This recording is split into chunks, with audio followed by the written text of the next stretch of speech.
Within the cold, cavernous halls of Westminster Palace, the air is stiff with formality, and the marble floors echo under the measured footfalls of Sir Francis Molyneux. Sir Francis, the seventh of the Molyneux baronets, and a man of noble blood and loyal service, strides purposely across the legislative chambers. He's the gentleman usher of the Black Rod, the ceremonial voice of the crown in Parliament. Upon his shoulder rests a simple yet potent symbol of the sovereign, a slender ebony baton tipped in gold at both ends. For centuries, the usher of the Black Rod has summoned members of the House of Commons to attend to the sovereign in the House of Lords. The year is 1776. The day is October 31st. King George III prepares to address Parliament. Sir Francis approaches the heavy oak doors of the House of Commons when suddenly they slam shut. This is no accident. This symbolic gesture echoes a decades-old precedent, symbolizing the House of Commons' independence from the monarchy. Its exact origins date to the 1640s, when King Charles I's attempt to arrest 5 members of Parliament ignited the English Civil War and cost the king his head. Unfazed, the usher of the Black Rod raises his staff and knocks thrice. With that, the doors swing open and all members rise. The summons is delivered. Mr. Speaker, the King commands this honorable House to attend His Majesty immediately in the House of Lords. At the head of the upper chamber, cloaked in ermine and surrounded by bishops and barons, sits King George III, full-faced, regal, and blankly inscrutable. Just hours earlier, the king had arrived in his grand gold state coach drawn by 8 horses and festooned with gilded carvings, lions to signify national strength, cherubs to signify divine right, and 4 gleaming figures of Triton, the Greek sea god, to proclaim Britain's naval supremacy. The monarchy's power was often memorialized in symbols, and yet, beneath the pomp and circumstance, the edifice of imperial majesty crumbled. The late British Empire, overextended and over-centralized, suffered under the pressures of factionalism and fiscal ruin. The national debt had nearly doubled by 1763, and interest payments alone devoured over half of the annual budget. Britain's incoherent colonial policies, the sugar interest battling the tea interest, Parliament in the hands of the squirearchy, had degenerated into a bureaucratic charade. No symbol of power could plug the cracks forming in its gilded veneer. Had Westminster governed with more prudence, perhaps 13 colonies across the Atlantic may not have severed all political ties with the crown just months earlier, invoking the right to life, liberty, and the pursuit of happiness, as 56 signers penned their names on the Declaration of Independence. To the king, the colonists were simply deluded by an overly zealous and ill-mannered class of leaders who had openly renounced all allegiance to the crown and all political connection with this country. Yet for decades, the colonists had endured repeated violations of what jurist William Blackstone called the absolute rights of every Englishman. The rights of British subjects, established over centuries of English constitutional history, found their earliest expressions in 1215 with the adoption of Magna Carta. This lineage of liberties had been reinforced in the Petition of Rights in 1628 and the English Bill of Rights of 1689. The colonists, as proud Englishmen, were humbly requesting the same protections that they and their forebears had once enjoyed. Instead, for more than a decade, they endured a litany of humiliations and betrayals. Taxes imposed without representation, trade restricted by decree, soldiers quartered in civilian homes, and representative assemblies dissolved by royal order. What began as a dispute over a 3 pence per pound tax on tea had matured into a fundamental contest over the nature of political authority. Whereas the British monarchy asserted divine right and hereditary power, the colonists cast their lot with a radical new creed.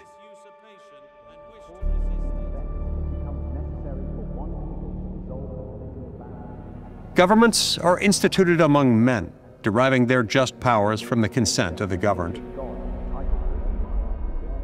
Still, there is a sentence, one sentence, that is echoed across continents and endured through centuries.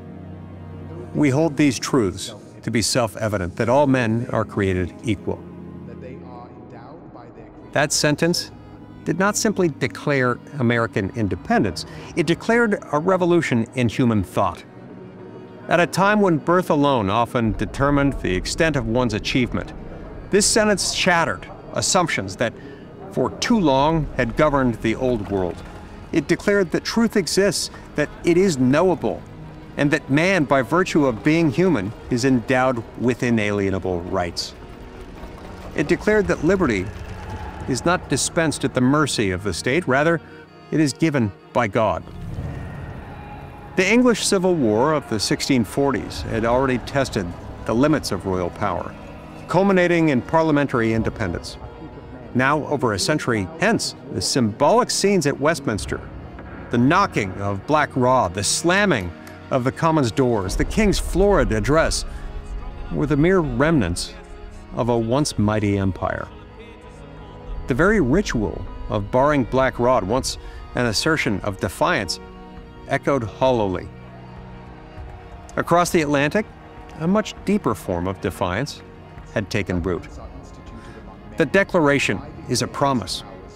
More than that, it is a compass, pointing always toward the dignity of the human soul and the solemn duty of free citizens to guard against the rise of tyranny, no matter what title it claims. Senates after senates, Thomas Jefferson distilled centuries of political thought into one audacious proposition: that government is not the master of man, but his servant. Among those in Parliament who grasped the gravity of this development was the eloquent orator, Sir Edmund Burke. Just 1 year prior to the colony's Declaration of Independence, Burke, who had long sympathized with the colonists, issued the following warning before Parliament: "A love of freedom is the predominating feature which marks and distinguishes the whole of the Americans.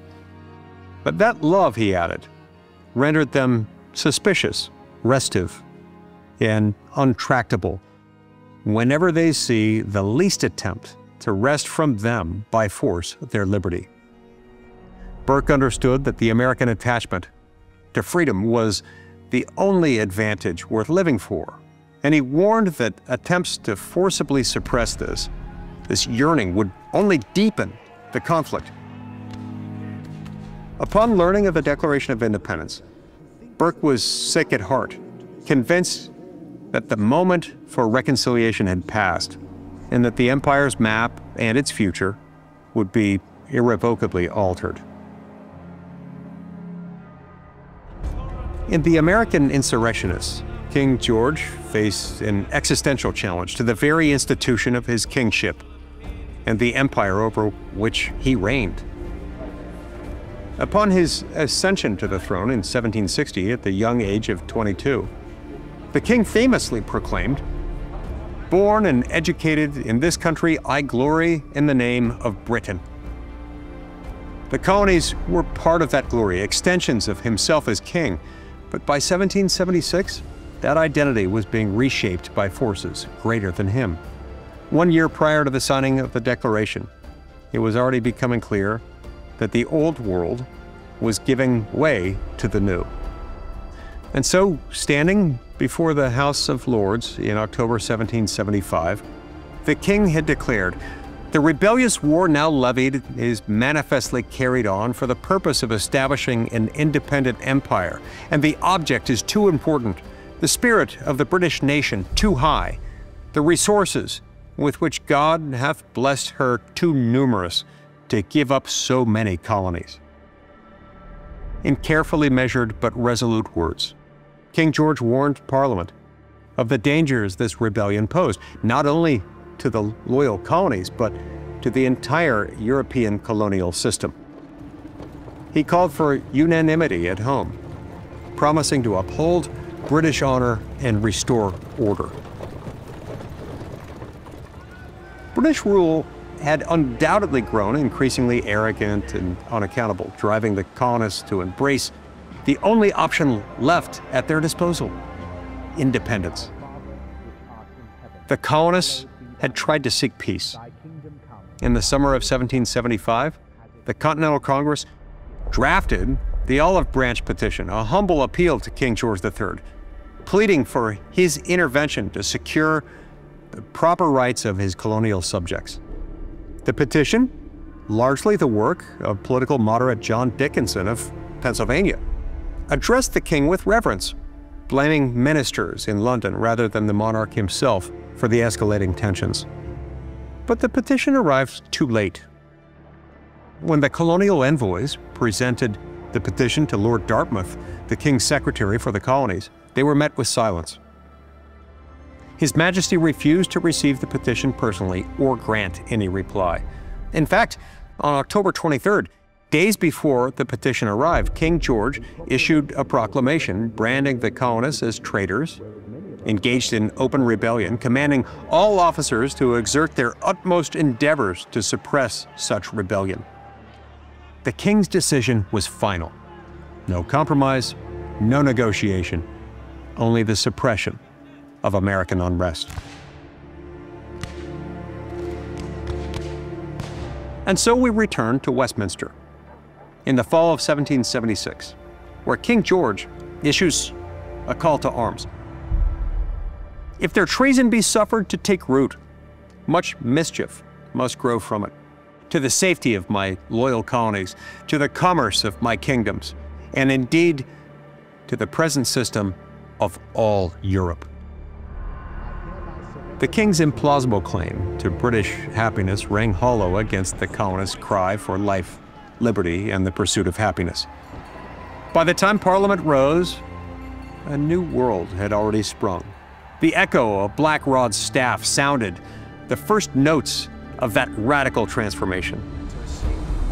But the real knocking, one that would echo through the ages, was issued not from a Black Rod, but from a bold declaration nailed to the conscience of mankind. When the colonists slammed their own metaphorical doors on the British crown, they did so not as traitors, but as rightful heirs to Magna Carta, to habeas corpus, and to Parliament's own sacred independence. By the time the king stood before Parliament, the revolution was underway, not just on battlefields, but in the hearts and minds of men.